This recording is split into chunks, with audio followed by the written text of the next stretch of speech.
In the silence between heartbeats, there exists a presence, not one that can be seen with ordinary eyes, but one that has walked beside each soul since the moment of first breath. Throughout the countless civilizations that have risen and fallen across our world, this knowledge has remained, sometimes whispered in ancient texts, sometimes felt in the quiet moments of deep meditation.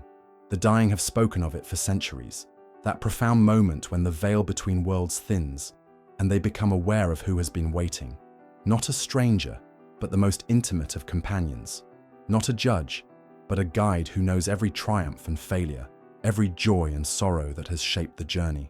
It is not we who find him, the old mystic once told his student as they sat beneath the spreading branches of an oak tree. It is he who has always found us, especially in those final moments when the physical body begins to release its hold on consciousness. The student, a young woman with questioning eyes, leaned forward. But why wait until the end? Why not reveal himself throughout our lives? The mystic smiled, lines deepening around eyes that had seen beyond the material world. Who says he hasn't been revealing himself all along? In the synchronicities you dismiss as coincidence, in the intuitive nudges you attribute to logic, in the moments of inexplicable peace that descend when you should be in chaos, these are all glimpses of the one who awaits. Edgar, the renowned seer whose consciousness could travel beyond the constraints of time and space, spoke often of this divine companion. During his remarkable readings, he described how each soul is never truly alone, even in what appears to be the most isolated moments of existence. The transition from physical life, he suggested, was not a journey into emptiness, but rather a recognition of what has always been present. Consider the testimony of those who have approached death's threshold only to return. Their accounts share striking similarities. The presence of light, the sense of being known completely yet loved unconditionally, the profound understanding that transcends all earthly wisdom. These are not hallucinations of failing brains, but glimpses of the eternal companion finally recognized. In hospital rooms across the world, nurses and doctors have witnessed terminal patients engaging in conversations with someone unseen. Many dismiss these as delirium, but those who have observed enough deathbeds know there is something more profound occurring, a sacred encounter, a reunion rather than a first meeting. The veil thins not because something new approaches, the mystic continued, but because our awareness expands. The companion who has walked beside us through every moment of our lives is finally perceived. The recognition brings such peace that even those who have lived in fear of death often transition with expressions of wonder and welcome on their faces. This is the first profound truth that we must understand. The journey beyond physical existence is not a leap into the unknown, but a homecoming to what has always been known at the soul level. The companion who meets us in our final moments has never been absent. We have simply been too distracted by the loudness of physical existence to perceive his presence. The ancient Egyptians called this companion the Ka. The Greeks knew aspects of him as the daemon. Indigenous traditions speak of guardian spirits, and many religious traditions recognize guardian angels or divine guidance. All point to the same truth: we are never alone, and in those final moments, the illusion of separation dissolves. What awaits is not judgment, but recognition, the profound moment when the soul finally sees clearly what has always been there, walking beside each step of the journey, waiting patiently for acknowledgement. The nature of consciousness expands far beyond what most of us comprehend during our earthly existence. Like a radio that can only tune to certain frequencies, our physical senses perceive merely a fraction of the vast spectrum of reality. It is in the final transition, that sacred threshold between life and what lies beyond, that our awareness begins to resonate with frequencies previously inaccessible. Those who have glimpsed beyond this veil through near-death experiences often struggle to articulate what they've witnessed, finding human language woefully inadequate. They speak of dimensions where time folds upon itself, where past, present, and future exist simultaneously, where every action and its consequences are understood as part of a grand, cosmic tapestry. The transition is not about leaving one place for another, an elderly hospice nurse once explained, having witnessed hundreds of souls depart. It's about expanding awareness to perceive what has always been there, like removing blinders you never knew you were wearing. Throughout recorded history, across vastly different cultures, we find consistent accounts of this expansion of consciousness at the moment of transition. The Tibetan Book of the Dead describes in exquisite detail the stages of awareness that unfold as the soul releases its attachment to physical form. Indigenous shamanic traditions speak of spirit guides who appear to escort the departing soul. The ancient Egyptians detailed an elaborate journey through various gates and realms. What makes these accounts remarkable is not their differences, but their striking similarities: the presence of a guide, a being of light, an entity of profound compassion, who has known the soul intimately throughout its earthly journey. Within the quiet chambers of those transitioning, something extraordinary often occurs. Family members gathered at bedsides report loved ones suddenly gazing at empty corners of the room, engaging in conversations with unseen presences, or describing visitors that only they can perceive. Medical professionals have documented terminal patients experiencing moments of startling lucidity just before passing. Individuals who had been non-communicative for days suddenly speaking with clarity and purpose, often describing the thinning veil and who waits beyond it. A hospice physician with 30 years of experience shared, "I've seen too many rational explanations fail to account for what happens in those final hours." Patients with no religious background whatsoever describe the same presence, the same companion waiting to guide them. It transcends cultural programming or wishful thinking. What science struggles to measure, the wisdom traditions have long understood. Consciousness is not produced by the brain, but rather channeled through it, like light through a prism. As the physical instrument begins to release its hold, consciousness naturally expands beyond its previous limitations. Consider the profound insight from Edgar's readings. Consciousness itself is not confined to the physical body, but extends into dimensions beyond our normal perception. This expanded awareness allows the dying to perceive the companion who has always been present, walking beside them through every moment of their journey. A remarkable account comes from a cardiac surgeon who had dismissed such experiences until witnessing something unexplainable. During a procedure where a patient was clinically dead for several minutes before being resuscitated, the patient later described watching the entire operation from above. More astonishingly, he recounted conversations that occurred in the operating room and detailed a blue tennis shoe he had seen on the roof of the hospital, a detail later verified by a skeptical staff member. "There was someone with me," the patient later recounted. "Not a stranger, but someone I've always known, though I couldn't tell you their name. They showed me things about my life I had forgotten, helped me understand patterns I'd never noticed before. They've always been there, in every important moment, though I never realized it until then. This companion, this presence that awaits our recognition, exists beyond the constructs of time and space as we understand them. It knows the complete story of our soul's journey, not just the fragment we experience in this lifetime. And in those final moments, as the soul prepares to transition, this eternal companion draws near, not as a new arrival, but as one whose presence is finally recognized and embraced. There exists a profound phenomenon in the final moments of life that transcends mere biological processes, a recognition that awakens within the soul. This recognition is not the acquisition of new knowledge, but rather the remembering of what has always been known at the deepest level of our being. It is as if the soul, preparing to release its temporary physical identity, begins to recall its eternal nature and the companion who has never left its side. In the sacred space between heartbeats, as the physical body prepares for its final release, consciousness often expands in what many spiritual traditions call the clear light of revelation. Time seems to both stretch and collapse. Those who have returned from the threshold describe experiencing their entire lives not as linear events, but as a simultaneous tapestry of meaning and purpose. "It wasn't like watching a movie of my life," explained one woman who had been pronounced clinically dead for nearly 9 minutes. "It was experiencing every moment again, but this time I could feel how all moments were connected, how seemingly random events created patterns I couldn't see before. And through it all, there was this presence, this incredible loving awareness that had been with me through everything, though I'd never noticed before. This presence, this eternal companion, appears differently to each soul according to their understanding and spiritual framework. Some perceive a being of pure light, others recognize a specific spiritual figure from their tradition, while still others experience the presence as a beloved family member who preceded them in death. Yet beneath these varying perceptions lies the same fundamental truth: we are never alone, and the one who meets us in our final moments has been with us all along. The ancient wisdom keepers understood this. In the Tibetan tradition, they speak of the bardo, the intermediate state between death and rebirth, where the soul encounters its true nature if it can recognize it.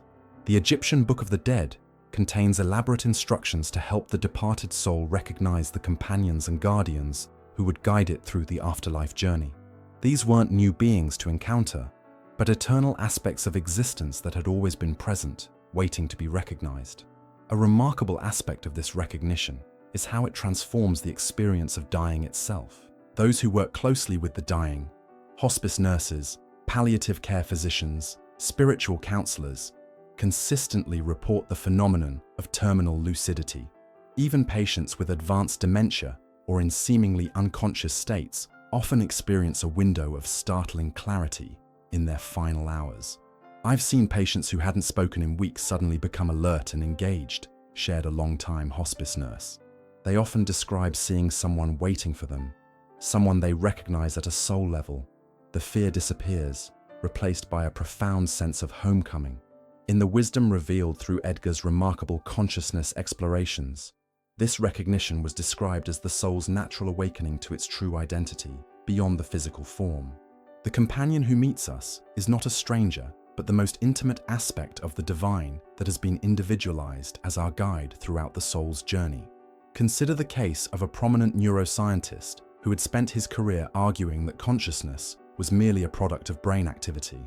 After experiencing a profound near-death experience during cardiac arrest, he returned with a completely transformed understanding. "What I encountered wasn't generated by my dying brain," he later wrote. "It was a reality more vivid, more coherent, and more real than anything I had experienced in my physical life. And I wasn't alone there. I was known, completely known by a presence that had always been with me." This recognition often brings with it a profound understanding of life's purpose and meaning. Those who have glimpsed beyond the veil frequently report perceiving the underlying patterns and connections between all events in their lives, even the painful ones, as necessary aspects of their soul's growth and evolution. A hospice chaplain who has attended thousands of transitions observed, "There's often a moment when something shifts in their eyes, a recognition, an understanding. It's as if they're seeing beyond the room, beyond this reality. Many smile or reach out towards something unseen. It's not delirium or medication. It's too consistent across too many different types of people.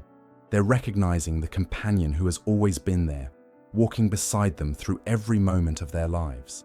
This recognition reveals perhaps the most profound truth of human existence. We are never truly alone.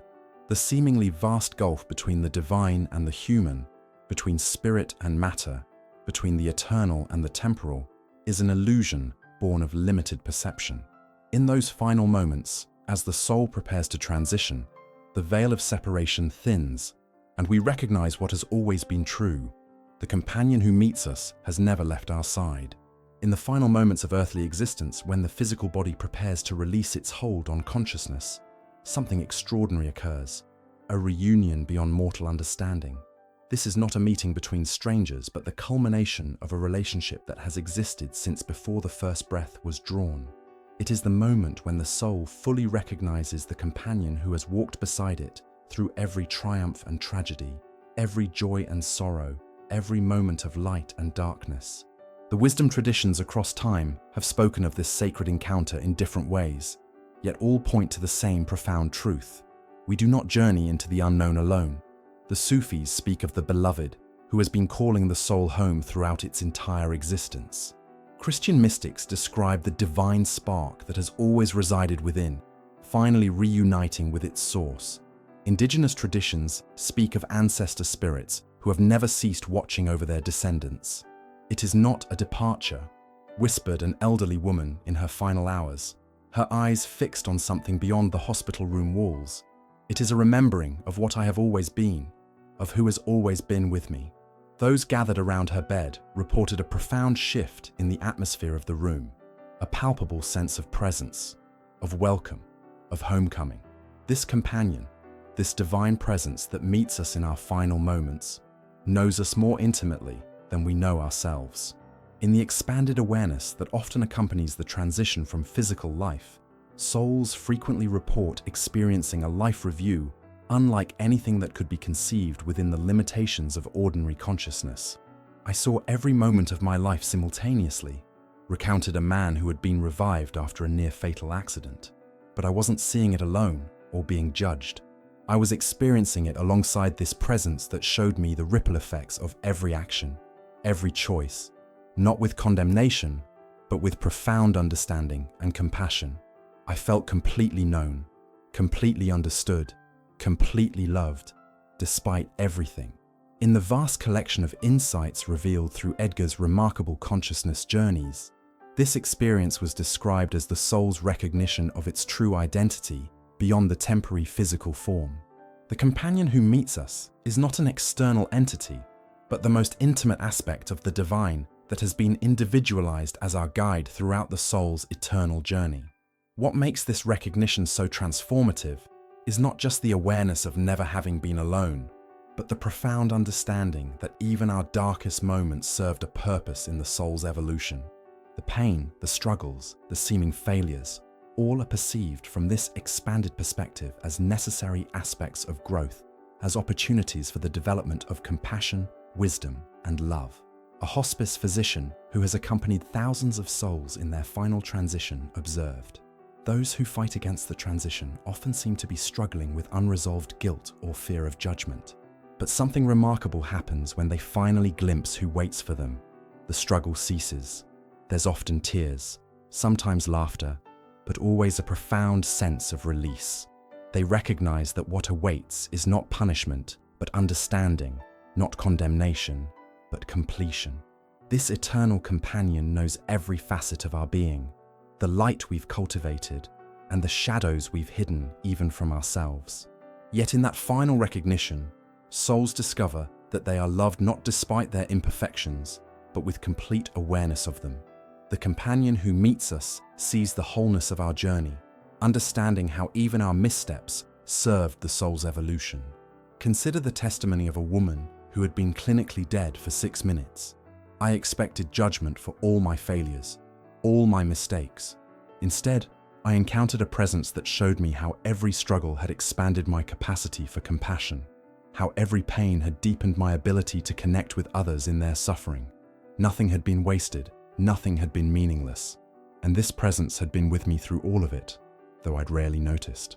This is perhaps the most liberating truth awaiting each soul, that the divine companion who meets us in our final moments has never judged us as harshly as we have judged ourselves. The reunification with this presence brings a perspective that transcends the limited understanding of physical existence, revealing the perfect pattern of the soul's journey. A spiritual teacher who had spent decades studying near-death experiences across cultures observed, "The consistent element in these accounts is not the specific religious imagery, which tends to reflect individual belief systems, but the universal experience of being completely known and completely loved by a presence that has always been there. This is not a new relationship forming at death. It is the soul finally recognizing its eternal companion." In this final recognition, the illusory boundaries between the human and divine dissolve. The soul understands that it has never truly been separate from the source of all existence. The companion who meets us in those last moments reveals the truth that has always been. We are known, we are loved, we are eternal. And the journey beyond physical existence is not a leap into darkness, but a return to the light that has never ceased illuminating our path, even in the moments when we could not perceive it. If this journey into life's greatest mystery touched your soul, take a moment to hit subscribe now. Your comments fuel these explorations. What resonated with you? What experiences have you or loved ones had that confirm these truths? Share below and join our community of seekers. Remember, true wisdom spreads when shared. Hit that bell icon so you never miss our next revelation about the unseen realities that shape our existence.